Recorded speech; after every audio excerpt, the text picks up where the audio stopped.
सनातन धर्म ज्ञान गंगा चैनल में आप सभी का स्वागत है। मेरे प्यारे कृष्ण भक्तों, आप सभी को जय श्री कृष्णा।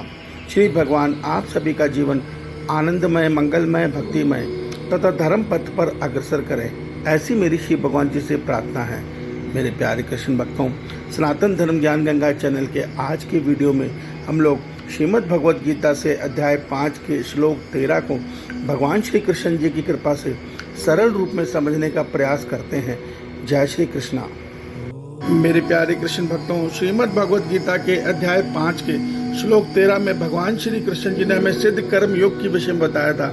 भगवान ने बताया था कि सिद्ध कर्म योगी अपने समस्त कर्मों के फल का त्याग करते हुए कर्म योग सिद्धि पे अपनी आत्मा में स्थिर हो जाता है और ऐसी अवस्था में वो अपने किए समस्त कर्मों का फलों का त्याग करके परम शांति और परमानंद में जीवन जीता है।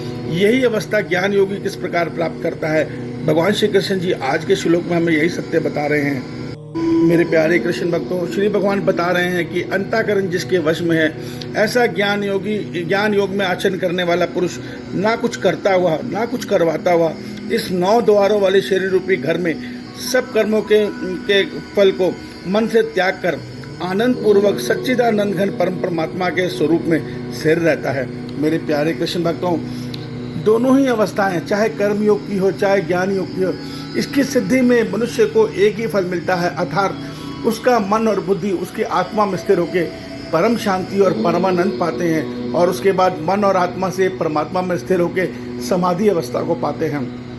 तो भगवान हमें यही सत्य बता रहे हैं कि मार्ग कोई भी हो, दोनों ही मार्ग की जो परम शांति और परम आनंद की अवस्था है वो एक ही है। भगवान कहते हैं जब मनुष्य ज्ञान योग की साधना के द्वारा अपने मन को अपने आत्मा में स्थिर करके वो अवस्था पा लेता है जिसमें उसका मन और बुद्धि परमात्मा की माया के तीनों गुणों से मुक्त हो जाते हैं, अर्थात सत्व रज तम से मुक्त हो जाते हैं। ऐसी अवस्था में वो ज्ञान योगी ये सत्य देखता है कि मैं ना ये शरीर हूँ, ना मैं ये इंद्रिय हूँ, ना मैं मन बुद्धि हूँ, मैं तो आत्मा हूँ। अर्थात वो अपने आप को इन सबसे परे दृष्टा भाव में देखता है। वो ये सत्य देखता है कि ये जो 9 द्वारों वाला शरीर है ये तो मेरा घर है। मेरे प्यारे कृष्ण भक्तों, यही भाव दृष्टा भाव है और ये दृष्टा भाव तभी प्राप्त हो सकता है जब मनुष्य का मन और बुद्धि आत्मा का अनुभव कर लेंगे, तभी उनको ये सत्य समझ में आएगा कि ये शरीर से पृथक हम आत्मा हैं और आत्मा में स्थिर मनुष्य इस शरीर को 9 द्वारों वाला देखता है। 9 द्वार का अर्थ होता है 2 कान, 2 आँख, 1 मुख, 1 मूल त्याग मार्ग, 1 गुदा मार्ग। ये 9 मार्ग के 9 घरों वाले शरीर में मनुष्य हमारी आत्मा का वास है। इस सत्य को समझना सुनकर नहीं समझा जा सकता। इस सत्य को केवल ज्ञान योग का मार्ग सिद्ध करके या कर्म योग का मार्ग सिद्ध करके अनुभव किया जा सकता है। देखिए, अनुभव में और सुनने में बहुत फर्क होता है। सुन के मनुष्य कभी भी किसी सत्य को नहीं जान सकता। सत्य को जानने के लिए उसको अनुभव करना जरूरी है। तो भगवान कहते हैं जब ये अवस्था पा लेता है मनुष्य तो संसार से विरक्ति अपने आप हो जाती है। ऐसा मनुष्य कर्मों के फल का त्याग करता है। क्यों करता है? वो ये सत्य देखता है कि जो ये कर्म के फल हैं ये मेरे शरीर के लिए हैं और ये शरीर खत्म होने वाला है। मैं इन कर्मों का क्या करूँगा?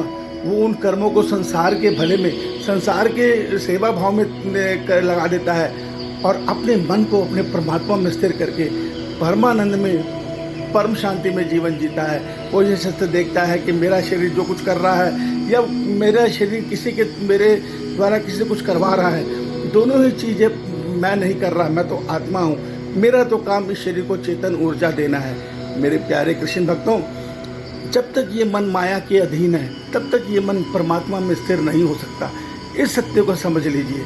तो प्रथम भगवान हमें यही समझा रहे हैं कि मनुष्य लाख भक्ति कर ले, लाख नाम जप ले, लाख राधे कृष्णा कर ले, लाख बार 1000 जय माता दी कर ले पूरे जन्म तक, जब तक उसका मन माया के अधीन है, अर्थात 3 गुणों के अधीन है, वो भगवान को अपनी भक्ति से प्रसन्न तो कर लेगा, मगर जब मांगने की बारी आएगी तो वो भगवान को नहीं मांगेगा। वो भगवान के संसार की माया जनित सुखों को मांगेगा। क्यों? वो नहीं मांग रहा, उसके मन में जो माया का प्रभाव है वो मांग रहा है। तो भगवान कहते हैं पहले माया से मुक्त हो, तब तुम आत्म स्वरूप में आओगे, तब तुम आत्मा का कल्याण समझोगे और उस समय तुम अपने आत्मा में स्थिर होकर मुझ परमात्मा से मिलन की कामना रखोगे। मेरे प्यारे कृष्ण भक्तों, इस रहस्य को आज कलयुग का मनुष्य नहीं जान पा रहा और 3 गुणों की माया के बंधन के कारण केवल शरीर सुख में अपनी हर कर्म और अपनी भक्ति करते हुए जन्म मरण चक्र में भटक रहा है और परमात्मा से मिलन से दूर हुआ पड़ा है। मेरे प्यारे कृष्ण भक्तों, ईश्वर आप सबका कल्याण करें, आपका दिन शुभ हो। जय श्री कृष्णा, जय श्री कृष्णा।